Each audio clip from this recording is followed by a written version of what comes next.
జాగ్రత్తగా గమనించాలి. దేవుని సంఘం ఎన్ని కష్టాలు వీళ్ళు ఎదుర్కొన్న దీన్ని బట్టి మీరు అర్థం చేసుకో. దేవుడే ఈ మాట చెప్పాడు. ఇప్పుడు శ్రమలు ఎదుర్కొంటున్నారు, ఇంకా దేవుడు ఏమన్నాడు తెలుసా? నీవు పొందబోయే శ్రమలకు కూడా భయపడొద్దు అని చెబుతున్నాడు సంఘంతో. హల్లెలూయా. ఇప్పుడు దేవుడు సంఘంతో చెప్పి మాట ఏంటి తెలుసా? నీకు పొందబోయే అంటే రాబోయే కాలంలో నువ్వు ఇంకా నీ జీవితంలో, నీ కుటుంబం, నీకు వచ్చే సంఘంలో వచ్చే రాబోయే దినాల్లో వచ్చేటువంటి ఆ శ్రమలకు కూడా నువ్వు భయపడని అవసరం లేదు. ఎందుకంటే దేవుడు యోహాను సువార్త ఒక మాట చెప్తాడు. ఏమని తెలుసా? దేవుడు అంటాడు, మీరు లోకంలో మీకు శ్రమ కలుగునైనా భయపడకండి, ఎందుకంటే లోకాన్ని నేను జయించాను అంటాడు దేవుడు. హల్లెలూయా.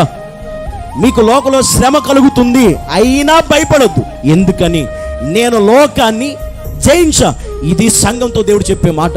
ఈరోజు సంఘం మీకు ఇంకా రాబోయే దినాల్లో శ్రమలు వస్తాయి, కష్టాలు వస్తాయి. రాబోయే శ్రమలను బట్టి కూడా మీరేమవ్వకూడదు, భయపడకూడదు, భయపడొద్దు అని నేటి సంఘంతో దేవుడు చెబుతున్న మాట ఇది.